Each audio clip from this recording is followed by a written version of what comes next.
E também para falar sobre um outro documentário, que é o documentário sobre o Rio Itajaí Mirim. Tudo bem, Celso? Bom dia. Bom dia a todos os ouvintes, bom dia Rodrigo, bom dia Aldomiro e o Pedro, grande e pequeno Pedro.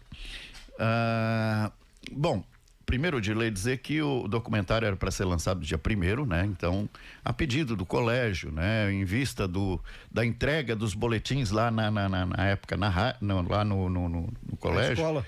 Na escola, eles solicitaram então que fosse transferido para segunda-feira, com uma questão importante. Tá fechado o público já, porque é um público interno, né? Os alunos do colégio vão assistir o filme, e nós estamos então, além desse lançamento oficial do filme João Bugre, nós estamos então trabalhando agora com a Unifeb, que vai lançar lá possivelmente aí nas próximas semanas, e vamos conversar com o Sandro Barão, porque Baran, porque há a possibilidade aí da gente passar o João Bugre no cinema local. Por que é tão importante? Por que tanta gente quer assistir o João Bugre? Porque é uma história muito bonita de um dos poucos indígenas da nossa região que sobreviveu aos massacres que houveram aqui, às visitas do Martim Bugreiro. E isso levou a gente também a focar um pouco na história do João, porque o João foi um cara bem comum, um brusquense como qualquer um de nós, né? Nós tivemos aqui um João que cantava no coral, um João que jogou no Carlos Renault, um João que foi funcionário tintureiro na fábrica Renault aqui né? E nós tivemos ali algumas surpresas, por exemplo, não sei se vocês lembram, existe uma foto do João no centenário, e ali eu pesquisei com vários historiadores e escritores da região, e a gente descobriu muita coisa interessante. Uma delas é o vizinho teu aqui da rádio, o Negão Valendowski. Se você olhar, tem uma foto do João desfilando no centenário, e do lado tem uma criança quase pelada, só com um calçãozinho assim, uma lança na mão, e nós fomos ver quem é aquela criança. O Negão Valendowski, porque na época, segundo o Negão, ele conta isso no filme, né? Ele era o único mais escurinho de Brusque, assim, que parecia com Bugre. Na verdade, ele era um polonês, né? Que mora aqui na 1º de Maio. Aliás, nessa rua de trás aqui, que não sei o nome. O que acontece? O Negão foi convidado para fazer o papel de filho do João Bugre. E ele dá um depoimento muito legal para nós, conta um pouquinho sobre o João. Assim como outros pesquisadores contam um pouco da vida do João. O que ele viveu, o que ele passou, né? Em fevereiro de 1905, o Martim Bugreiro, que foi o mais famoso dos bugreiros de Santa Catarina, pago, veja que negócio louco, pago pelo governo de Santa Catarina, né? Tem um padre do Sagrado Coração que diz quanto foi pago. Ele veio para Brusque para perseguir, afugentar, esse é o nome, afugentar os indígenas. Só que afugentar era uma senha que significava matar, eliminar. E aí existia uma contrassenha. O prefeito da cidade, que recebia daí, ele vinha com as orelhas dos índios que ele matava, que é para comprovar que realmente ele matou. O prefeito da cidade perguntava se eles iam voltar, e ele dizia: não, esses não vão mais voltar. Que é a contrassenha para dizer: olha, eu matei, ponto final. E o João, desse massacre que aconteceu no Ribeirão do Ouro, aqui em cima, hoje é Botuverá, mas na época era Brusque, sobraram 8 crianças no caminho, na vinda de volta para Brusque, em fevereiro de 1905. As crianças não foram afugentadas, então? Não foram afugentadas, mas foram afugentadas no caminho. Das 8, 7 foram mortas, sobrou o João, que foi trazido e entregue para o superintendente municipal, o Schaeffer, né? O Vicente Schaeffer, se não me engano, agora não tenho ele na cabeça o nome correto aqui, acho que é Vicente, que era o superintendente da época, que já tinha uma filha adotiva que era índia também, que era indígena, né? Que aliás, a palavra bugre de lei é uma palavra que a gente usa hoje com certa naturalidade, mas que ela foi criada exatamente para dizer que o cara era um selvagem e tal, que não era gente. né? Então, esse apelido o João acabou pegando para ele, é meio tipo o velho da van e o coisa, criaram um apelido para ele e ele pegou e adotou e que se dane. E hoje ninguém leva a mal, chama ele de velho da van. Mas foi criado para ser uma coisa ruim. E o bugre do João também foi criado para ser uma coisa ruim, para significar selvagem, etc, né? E o João acabou adotando isso na vida inteira e todo mundo conhece hoje como João Bugre. Tem até uma praça lá na Santa Terezinha, né? Onde mora, inclusive, o filho adotivo dele, na frente da praça, né? Que tem o nome dele, uma homenagem para ele. Como um dos poucos Schocklins que sobreviveram a essa desgraça. Ele teve filho adotivo, né? Ele teve 2 filhos, né, adotivos. Ele não teve filho com essa esposa dele, ele casou com uma italiana aí de Nova Trento, né? E ele não teve filhos com ela, mas ele adotou esses 2, né? O seu Ludovico, o Ludovino, não me lembro agora, tá no filme, e o irmãozinho dele, que tinham ficado, acho que órfãos ou alguma coisa assim, e ele adotou e criou como filhos, né? Então o João, ele tem uma história aí, todo mundo conhece. Tem 2 personagens Schocklins hoje de Brusque, na história de Brusque, que todo mundo reconhece, que é o João e a Dona Fanny, né? A Dona Fanny por aquelas questões lá que não vem o caso, né, a gente comentar agora, mas o João porque foi um cara que venceu, queiramos ou não, o João foi o único Schocklin que viveu essa vida aqui e venceu, porque ele se criou aqui, ele se aculturou conosco. Como é que se baseou a tua pesquisa do documentário? Bom, evidentemente o documentário tem que ter imagem. Você se baseou com fotos que você buscou ali no arquivo da Casa de Brusque? Ou você teve outros acessos assim? Como é que a história do documentário como é que é o enredo dela, a dinâmica dela? Bom, primeiro tu cria um roteiro para isso, né? Tudo que tu quer fazer tem roteiro. Até para te sair da rádio, eu vou fazer uma visita para alguém. Na tua cabeça tu faz um roteiro. Eu vou por aqui, vou por ali, enfim, tem um roteiro. O roteiro que eu fiz, ele se baseou numa coisa muito simples, que é pesquisar a vida de uma pessoa sem se importar se ela foi boa ou se foi ruim. Se ele fez coisa errada, se ele não fez, o que aconteceu. Por quê? Porque o conhecimento genérico nosso é a vinda do Martim Bugreiro e o afugentamento dos indígenas, que era uma questão local muito séria, né? Porque os colonos reclamavam que os índios vinham, matavam o gado, matavam as pessoas e tudo mais e tal. E o lado do governo, que ele queria desenvolver a região, trazer o tal do progresso para cá, né? E os índios atrapalhavam isso, os indígenas, né? Não é índio, é indígena. Atrapalhavam isso. O que aconteceu? Então eu fiz um roteiro primeiro da questão agrária que nós tínhamos, que era muito séria, que era o quê? A vinda dos imigrantes e essa questão da propriedade privada, porque índio nunca soube o que é propriedade privada, ele nunca botou uma cerca para dizer, isso aqui é meu. Tudo era dele, entre aspas, ao mesmo tempo que nada era dele, porque não existia a ideia de propriedade privada. A partir dessa ideia de que o colono veio e ele podia cercar um determinado espaço e dizer que era dele, tu criou um problema para o índio que vivia aqui, o indígena, porque ele começou a olhar, espera aí, tem alguém no meu território. Então ele não sabia, ele não dizia que aquilo era dele, mas ele considerava aquilo como parte da vida dele. Porque, eu quero ir tomar um banho no Itajaí-Mirim. Bom, mas agora eu não posso mais, naquela região lá eu não posso mais, eu vou ter que tomar banho em outro lugar. Isso levou a gente a fazer um roteiro, então, Dirley, que é a primeira coisa que se faz, baseado nesse conflito. Porque foi esse conflito entre propriedade privada que os colonos estabeleceram, que o governo prometeu, né? E que, aliás, todo mundo pagou. Nunca ninguém ganhou nada de graça dos nossos colonos, né? Para quem quiser comprovar isso, vai lá no Museu Casa de Brusque, vai ver lá os livros de dívida colonial. Tá lá a prova de que todo mundo teve que pagar. E se não pagasse, eles vinham e tiravam a parte da produção. O que aconteceu logo depois? O indígena reagiu. Pô, tem alguém no meu território. Essa reação, ela muitas vezes aconteceu de modo muito violento, né? Eles vinham e matavam mesmo, mataram aqui na Guabiruba, mataram gente, mataram aqui em Brusque, mataram aqui na região, Angelina, por exemplo, né? E aí o governo pegou e pagou esse grupo de bugreiros, que era uma milícia, eu diria, de assassinos, que aliás eu convivi com os netos do Martim Bugreiro, lá em Bom Retiro, que moram lá, a família toda, e houve esse massacre.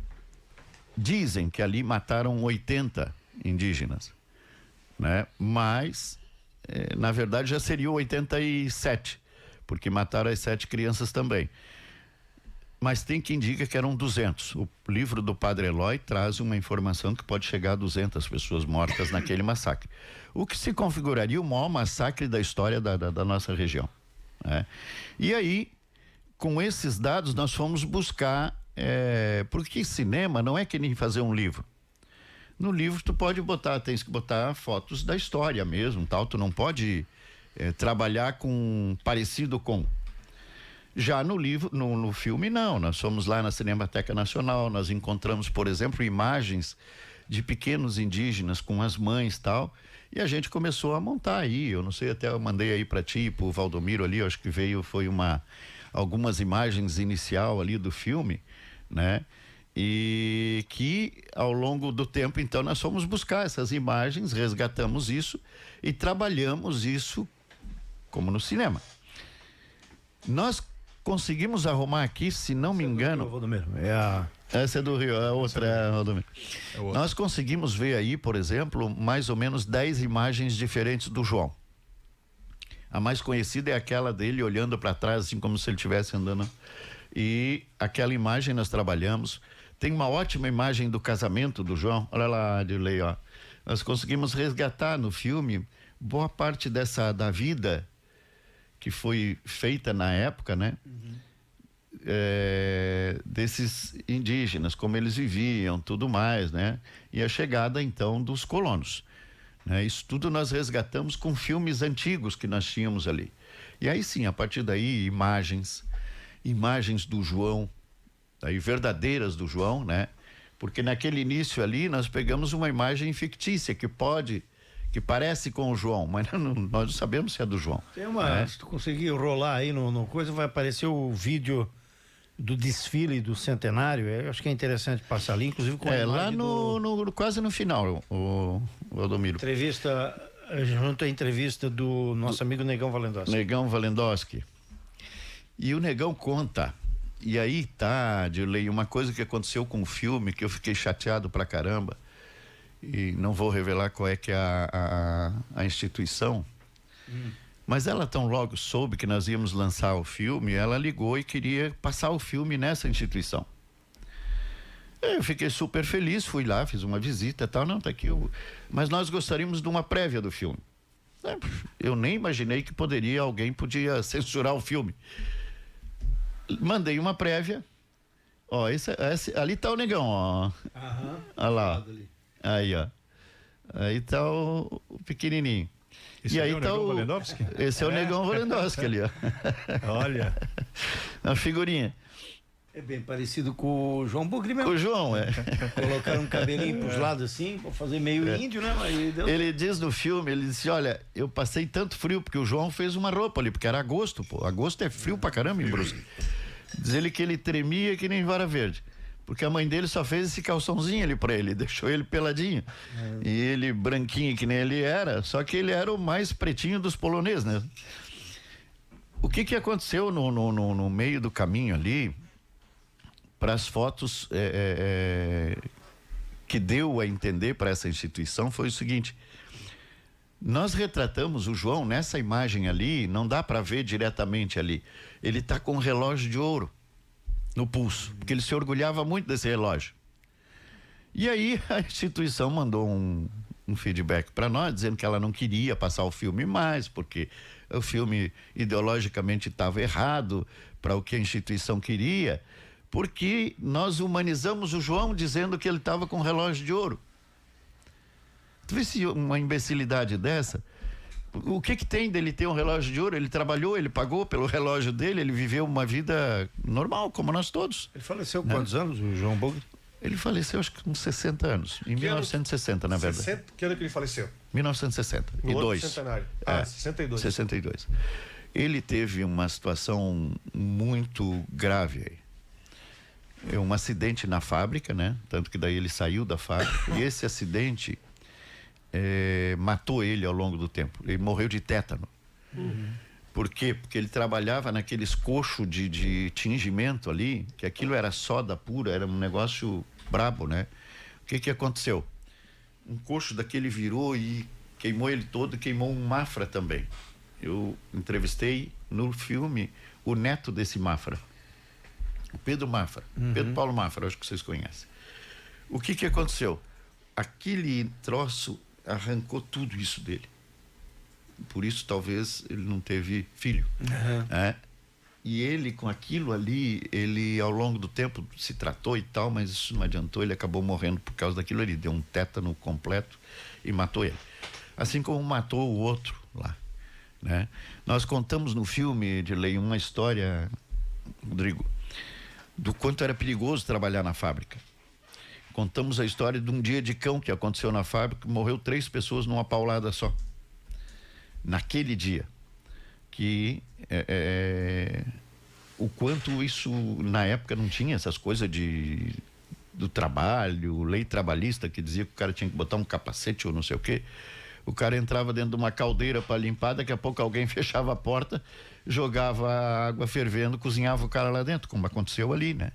Assim como aconteceu outras desgraças. E nesse dia morreu um cara nesse coxo e queimou esses 2. Os 2 morreram também, né? Então a gente chama no filme Um Dia de Cão na Fábrica Renault. Essa aqui da 1º de maio.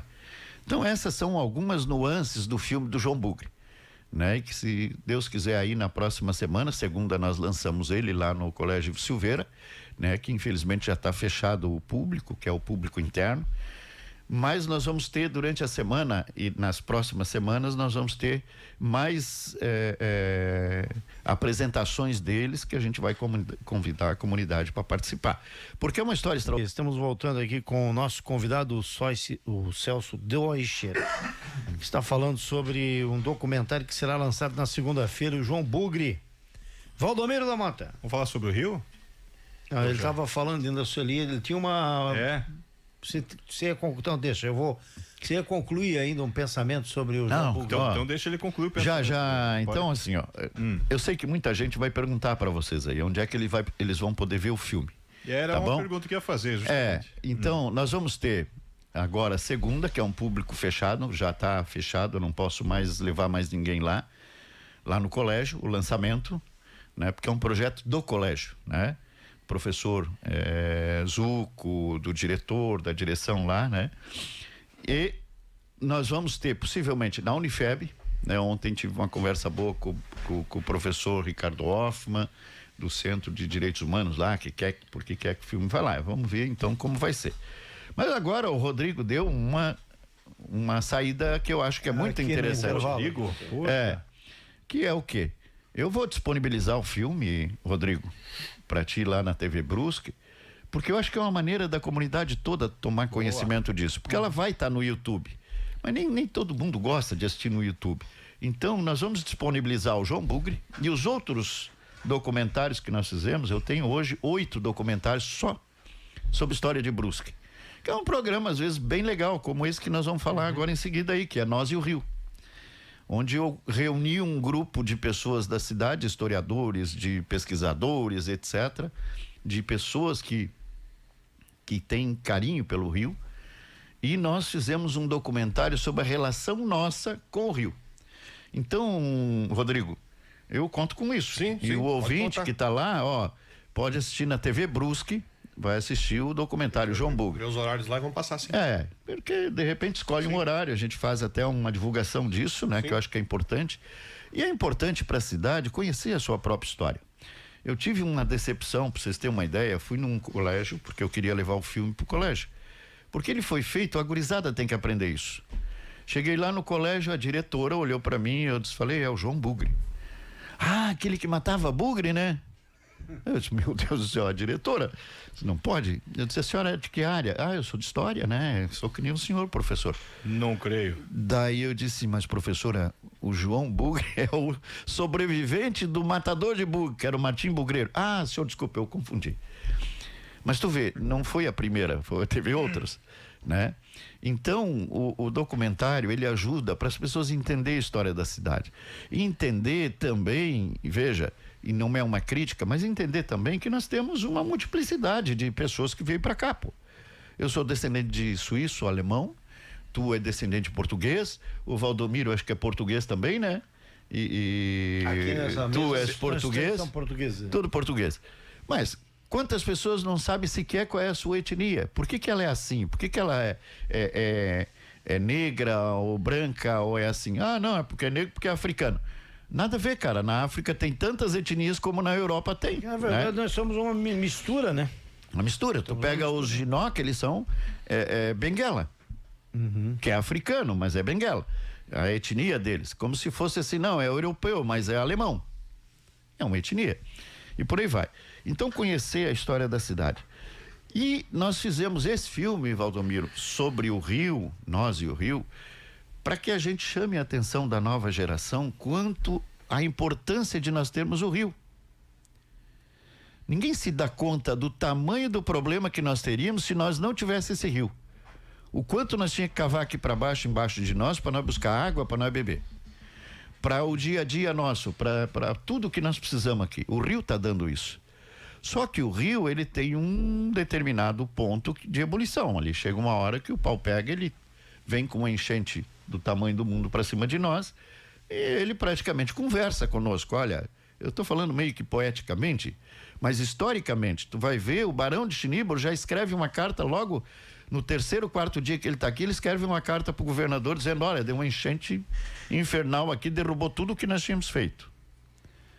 Por que o centro da cidade, que era onde era o Caceitiro, foi mudado para cá, onde era o Consul Carlos Renault? Por causa de enchente, por causa do rio. Porque ali dava uma chuvinha, a água já vinha ali para cima. Então, nós temos uma relação tempestuosa com o rio que nós precisamos aprender, assim como precisamos valorizar. Mas o teu documentário, eu sou muito curioso, vamos lá. O teu documentário, ele traz informações sobre a trajetória do rio, sobre a modificação, obviamente, isso vai estar ali incluído no documentário. Sim. E traz algum geólogo que fala a respeito de como era o rio, como ele está hoje, em relação à profundidade, largura, enfim, essa parte técnica está incluída no documentário? Não, porque ele é mais poético. Tá. Ele é um filme de lei que ele foi feito para a gente gostar do rio. Para não parar com essa relação, nós temos muita filmagem ali, né, inclusive com drone, do quanto cai de porcaria no rio. Aí tem o cara que quer ir lá pescar, vai lá, pesca um peixão desse tamanho, ele nem pode comer o peixe, porque aquele peixe está tão cheio de porcaria que ele não vai morrer se ele comer, né? Então ele é mais poético. E nesse aí, não sei se tu conhece o Valmor Segala. Já ouviu falar, claro. Que é um poeta, escritor de Brusque. Nós pegamos um poema dele chamado Meu Rio Pequeno. E a partir desse poema, cada estrofe, nós falamos de um assunto. Então nós começamos, por exemplo, com o nome do rio, né, que é Itajaí Mirim, é Rio Pequeno, mas que na verdade não é bem isso, nós explicamos. Depois nós falamos da imigração, do como a coisa ao redor do rio começou a acontecer. O rio era estrada.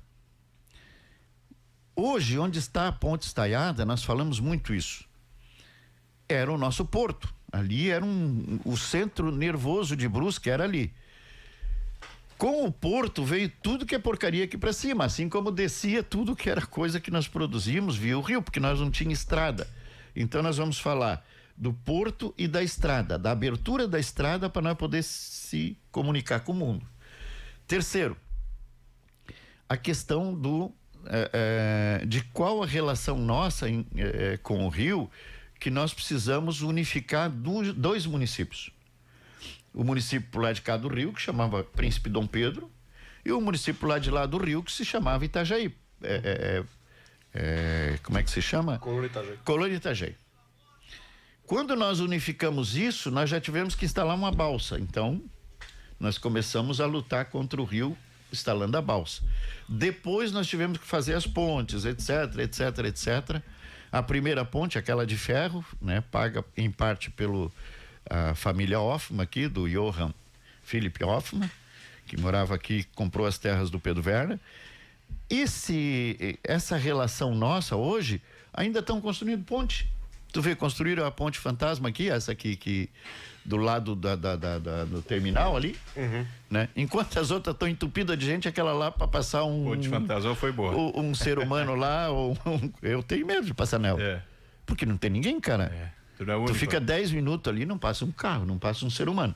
Aí tu olha assim, aquela coisa meio escurecida lá, um negócio. Ih, cara, aquilo ali só pode ter fantasma ali. Você sabe que o outro dia, algumas semanas antes de eu ouvir falar do teu documentário do Rio, eu recebi uma sugestão do meu amigo Juliano Raio, que mora ali no Santa Terezinha, e o Juliano me Grande Juliano, desenhista, Juliano? bicho velho. Juliano disse: ô Damota, vou te dar uma sugestão de uma pauta, eu não vou te cobrar nada. Tu podia fazer uma grande reportagem sobre o Rio. E aí ele me sugeriu, eu disse: Juliano, até ele me cobrou uns dias depois. E aí, como é que tá a reportagem? Juliano, a tua pauta ela é fantástica, cara. Mas neste momento da minha vida eu não consigo parar, porque isso demanda pesquisa, demanda fontes, demanda, eu não consigo fazer. Mas eu vou deixar isso aqui guardado aqui pra gente fazer. E aí depois, poucos dias depois, eu tomei conhecimento aí do documentário e veio a casar aí uma coisa com a outra. Sim, nós procuramos ali trazer imagens muito bonitas do Rio para criar carinho das pessoas pelo Rio.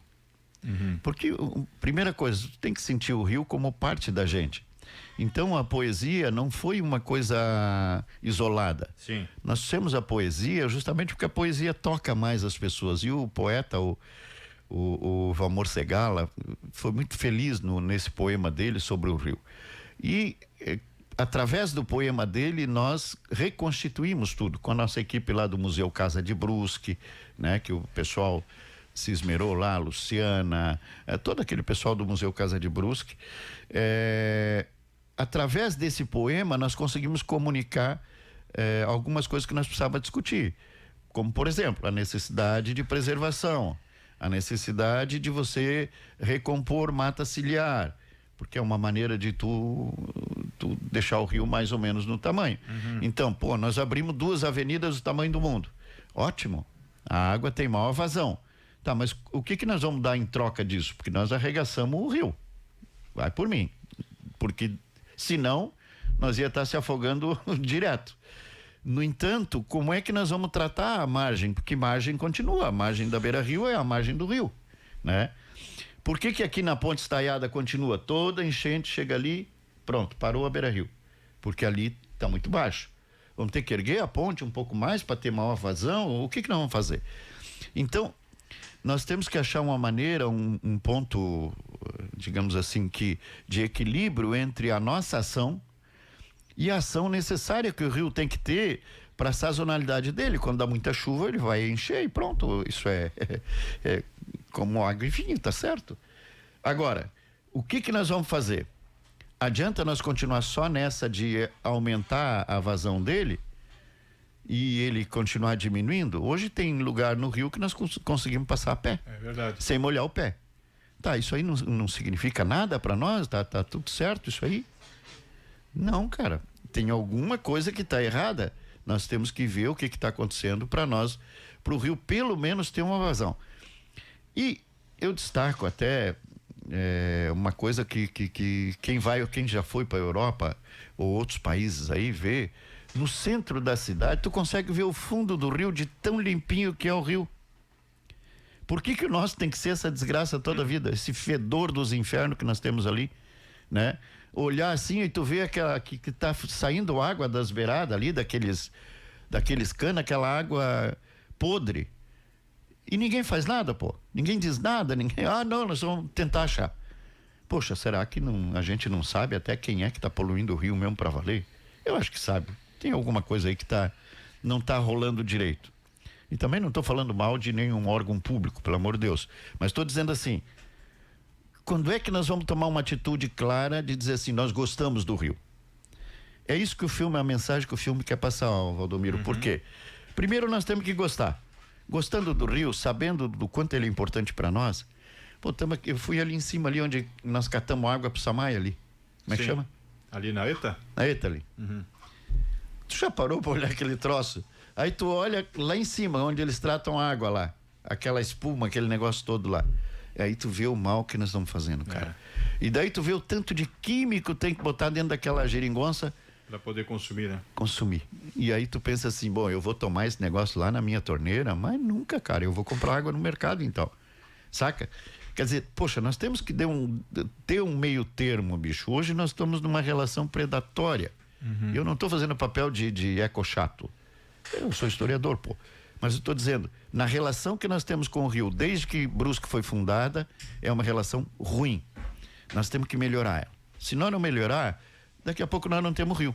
Você sabe que já teve até proposta de governo aí em eleição de usar o rio também como instituir algum tipo de transporte através do rio. Já teve navegável, teve né? proposta? Navegável. Ele era navegável, tu vê. Ele trazia uma barcaça com 50 imigrantes de Austrália. Quando o Barão veio para Brusque.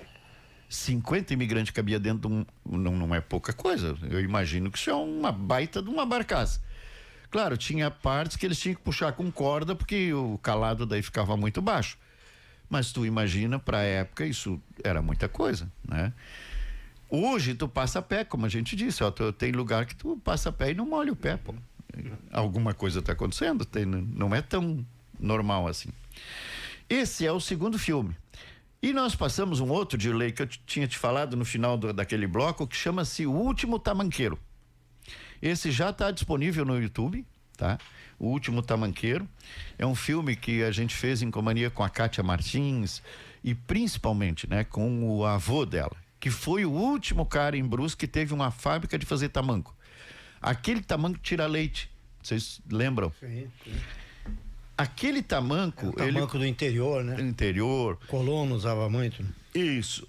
Esse tamanco, nós contamos a história dele, de onde ele veio. Porque, diferente do que muita gente pensa... Só explica o que é um tamanco. Talvez muita gente não... Tamanco é um pedaço de pau que é feito com como couro se fosse na frente. Sim. Né? Como se fosse um chinelo havaiana. É um chinelo havaiano. Nunca mais vi um tamanco. Aquele de madeira, né? De madeira. Eu lembro, minha mãe tinha. Aqui em Brusque, só para ilustrar, aqui na 1º de Maio tinha uma senhora chamada Dona Leonida. Leonida. Olha que nome. Ela é Leonida, o nome dela. A família dela criava animais de corte, vaca, boi, aqui pertinho depois do caça, a primeira travessa da ponte da vala da 1º de Maio, exatamente ali, né? Eles tinham animais de corte. E ela, seguidamente, você via ela com o tamanco. Porque era algo mais barato e eles mesmos faziam, sabe? No filme, nós resgatamos a história do tamanco, como ele chegou aqui, né? Primeiro com os portugueses, que eles usavam mais tamanco. Então, os portugueses chegaram antes, né? Ao litoral, muitos usavam lá, mas era um tamanco um pouco diferente. O alemão e o italiano trouxeram esse tamanco que tu conheceu, certo. que é o tamanco tira-leite. Esse daí, ele foi uma alternativa, porque na época não tinha dinheiro. Os colonos, eles trocavam muita coisa porque não havia grana rolando na cidade, né? E o que aconteceu? Os sapateiros que vieram em grande número nas primeiras levas de imigrantes, eles faziam sapato. Aí chegaram aqui e disseram, pô, com o tanto de árvore que tem, mais um pedacinho de couro, dá para nós fazer um sapatinho, um calçado bem baratinho. Então, se um sapato custava 100 conto, digamos, um tamanco ia custar 10. Então, todo mundo podia comprar tamanco. O que eles fizeram? Começaram, então, a usar essas árvores nossas da região, a cortar, fazer a cepa, né? E o seu Érico Laurentino, o pai dele já era tamanqueiro. O seu Érico Zendron nunca foi sapateiro, tamanqueiro. Inclusive, ele dá um depoimento para mim ali, né? Que é um cara, assim, bem conhecido da cidade. E nós contamos nesse filme, O Último Tamanqueiro, a história do seu Érico Laurentino, do Limoeiro, que é um senhor de 93 anos de idade, e ele faz ao vivo para nós, no filme, o último tamanco. Ele pega desde a cepa até o final, ele vai, martela aquilo tudo ali, e aí é contado um pouco da história de como funcionava uma tamancaria, que é diferente de uma sapataria comum, né? Como tu secar, ia na árvore, pegava lá e cortava a árvore e fazia as cepas, tinha que secar, botava no fogo, botava no sol, não sei o quê. Isso durou até a década de 80, que aí veio a chamada, primeiro, década de 50, o lançamento da Vulcabras, aquela bota de borracha, que aí já detonou o tamanco, porque a turma queria tirar leite, tinha um dinheirinho maior, comprava a bota. E depois com a Melissa, que é aqueles calçado injetável, né? Que eles fazem na máquina. Sim. A Melissa acabou com o tamanco de uma vez, né? Porque o tamanco também evoluiu na nossa região. Chegou uma época aí que veio um tal de tamanco malandrinho, que é um tamanco para mulher. Só para mulher, feminino. Que é um pedaço de pau igual, tem até hoje, tá aí rolando. Como tem esses tamancos de salto que as mulheres usam, é descendente daquele tamanco tira-leite. Tá aí, já tá funcionando. São João Batista é prova disso, né? Então nós temos esses filmes aí, Rodrigo, inclusive o Nós e o Rio, se tu quiseres, nós vamos disponibilizar eles todos. Sim. Né? E tá vindo mais outro. Opa! Qual é o próximo projeto, então, do documentário? Também na mesma linha. Nós temos 3 sobre a presença afrodescendente em Brusque, Ginocas e Ciprianos, Fosso dos Lamentos e Muito Além da Escravidão, que são histórias da escravatura em Brusque. Sim. E a história das famílias africanas que nós tivemos, brusquenses aqui, o Ginoca, né, que tu conheceu, o seu Orgino. Sim. E o Cipriano, que é esses aqui do Morro dos Pretos, aqui na divisa Brusque-Guabiruba. Certo. Que é o Agenor, que é o Vils, que trabalha aqui no posto, né? O marido da dona Lucinha, que mora aqui, né? A história dessas famílias. E sobre indígena, então, João Bugre, e agora vem Bugreiros. Por que é importante Bugreiros? Para nós entender quem era essa gente. E o meu antepassado, tu foi lá em Bom Retiro outro dia. Fui a Alfredo Wagner. Alfredo Wagner, Lomba Alta. Sim.